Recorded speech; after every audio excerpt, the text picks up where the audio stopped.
Several months ago, I downloaded an emulated version of Armored Core 4 and 5. After playing both games briefly, it was clear to me that Armored Core 4 was by far the better game.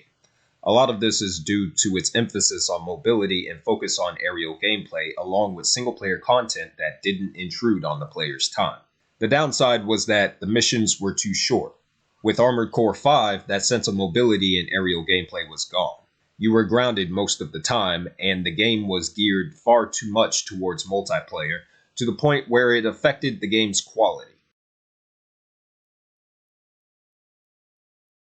I just don't understand, what they were trying to do with this game. But yeah, 4 is much better than 5 and Verdict Day by a long mile. So Armored Core 6 needs to be more like 4 than 5 and Verdict Day. It needs to be faster. You need to be able to fly up. The UI, I need to be able to see how much ammunition I have left with all the different weapons that I have, that's on screen. Yeah, it's a much better game by comparison. Hopefully, they go more in the direction of 4 rather than 5 and, whatever the hell 5 and Verdict Day was supposed to be. So I stated that Armored Core 6 should take after Armored Core 4, and fortunately, FromSoftware did just that. Unfortunately, they made several glaring design choices that greatly diminished the fun factor that Armored Core 6 could have had. Before I continue further, I must comment about FromSoftware in general. FromSoftware in the gaming arena is largely considered to be one of the best development studios, praised by critics and consumers alike. This, however, is disingenuous. A fairy tale that writes itself. Lies and connotations by simple-minded people who are so delusional that they make GOP candidates look rational. In the spectrum of reality, FromSoftware is one of the worst development studios in gaming. Their games are filled with numerous design flaws that objectively hurt the quality of what they produce to the point where it comes off as satire, that none of these things are ever called out by gaming journalists who overinflate review scores simply because a company name has become popular. Take, for example, GameSpot's review, which lists a critical failure on the game's part, but still hands the game a high score regardless, creating an eye-rolling contradiction. Or IGN's review, which also lists a flaw that should have taken down the game's score several points, but still gives the game a high rating. This is all from a guy who gave both Final Fantasy XVI and Street Fighter VI scores that each game didn't earn. FromSoftware makes the same mistakes over and over and over and over and over again with each game they release, because they make the same game with each release, with the same mentality, the same design philosophy, the same issues carried over from game to game, with the same mindless puppets that continue to put them on a pedestal that's not doing them any favors, let alone gaming in general. In that regard, Armored Core 6 is no different.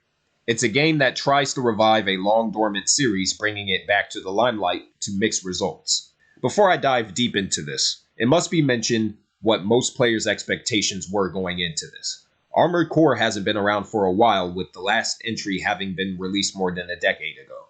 Nevertheless, this is still an established franchise, with many veteran players having hands-on experience with multiple games in the series, some of which have been with the game since the beginning. I myself have limited exposure to the earlier games, and I have played and completed every mainstream FromSoftware game since Bloodborne onward. That includes Dark Souls 3, Sekiro, Elden Ring, and this game. From what I've noticed over the years, their games continue to get worse over time and will only make marginal improvements for one game before abandoning those improvements, resorting back to previous mistakes for the next. An example would be how Dark Souls 3 introduced an unprecedented number of weapon types to its combat system that Bloodborne didn't have, only for those weapon types to be removed to just one base weapon in Sekiro.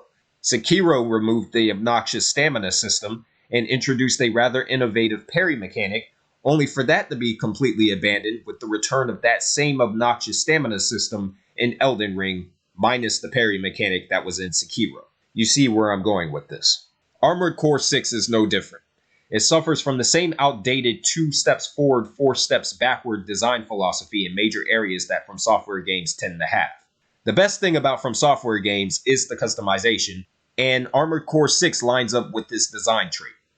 The difference is that it matters more in Armored Core 6 considering customization directly affects gameplay.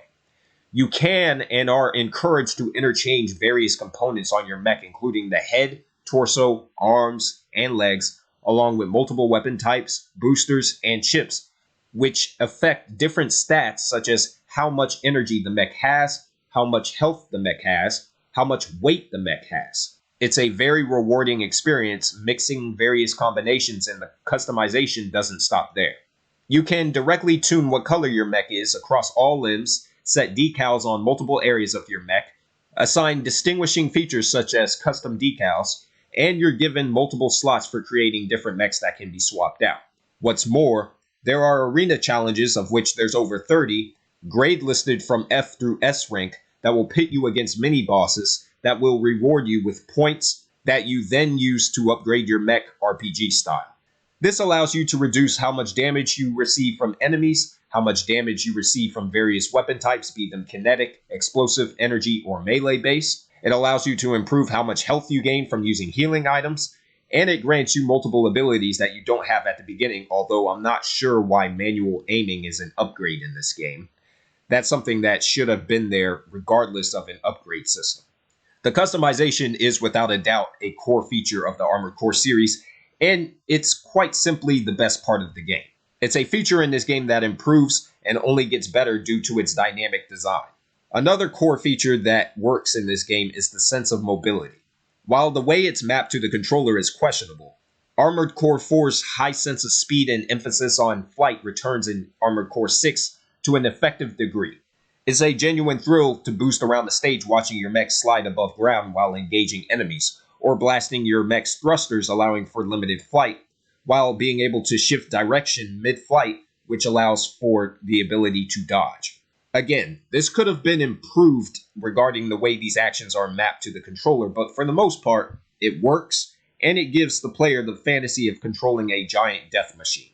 Weapons are also a highlight, producing a kinetic crunch with vibration feedback when in combat, and engaging normal enemy units while going through regular intervals of the levels themselves feels like an authentic Armored Core experience. It's too bad that this is largely where the positive elements end and the negative ones begin.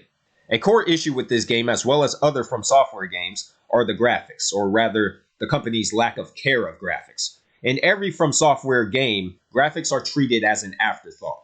The games rely on the art team to carry the game's rather mediocre focus on graphical fidelity. Armored Core is no different in this regard.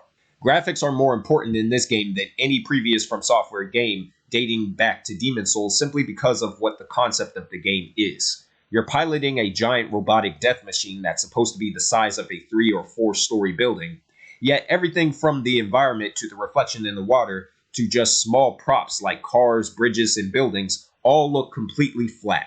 The graphics in this game look as though this series didn't mature past the 7th generation of consoles, as if the graphics team at FromSoftware took multiple bathroom breaks while they were on shift. You can tell this is on the same old outdated engine that FromSoftware has been using for multiple releases for years. Nothing has been improved or updated.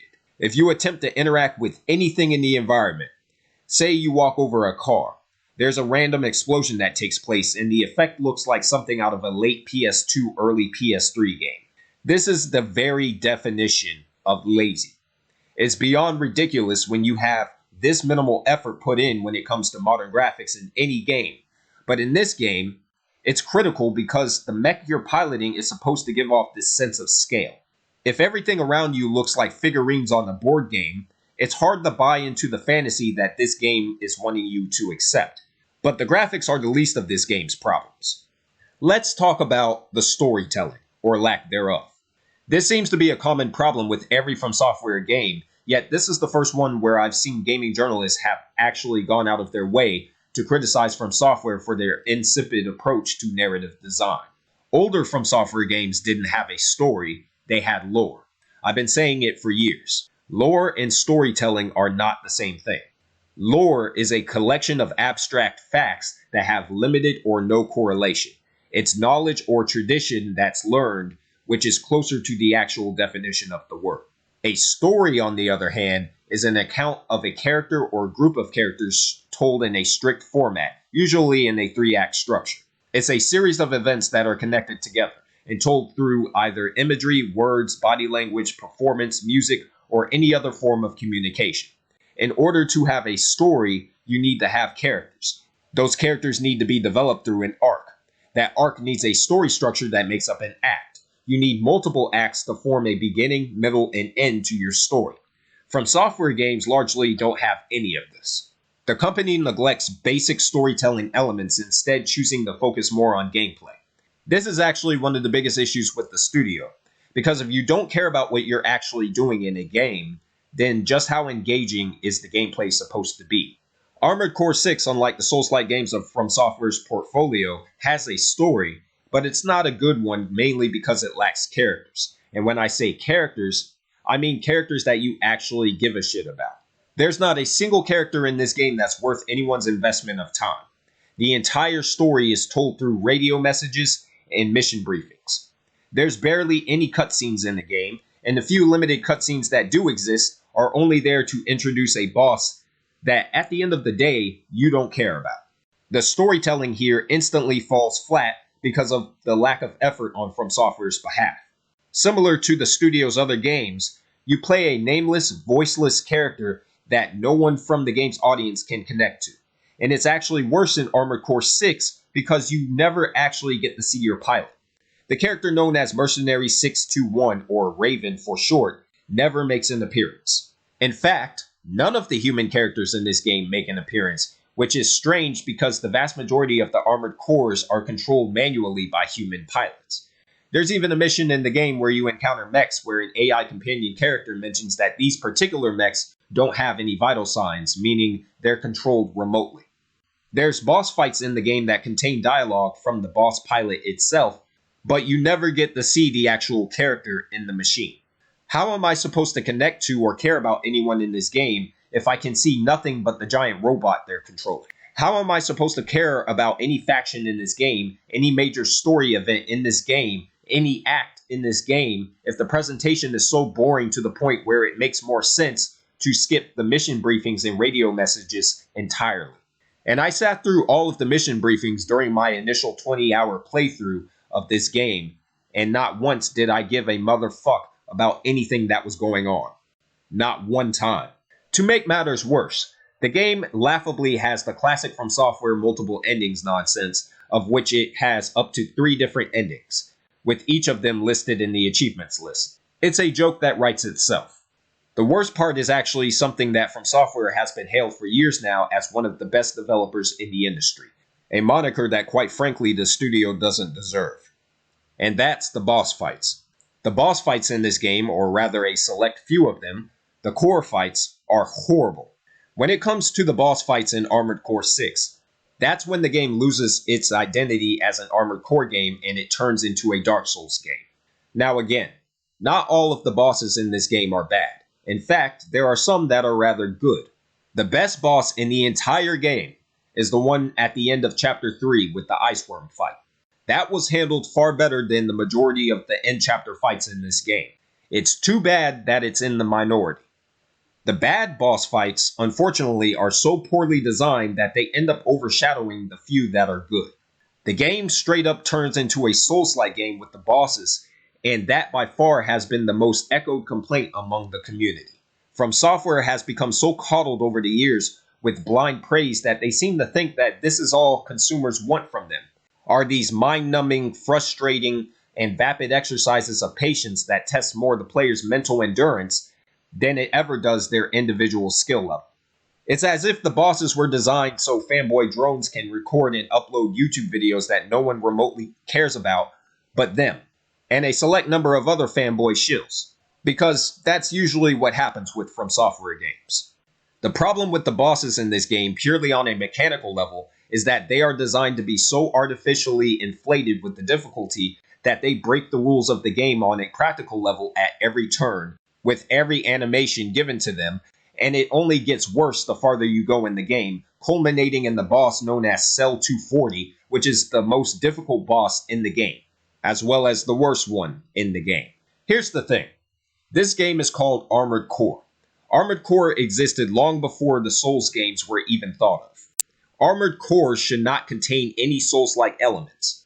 They even have an Estus flask for your healing items, allowing the player up to 3 repair kits. The similarities start to intertwine in such a way that it becomes blatantly obvious and not in a good way.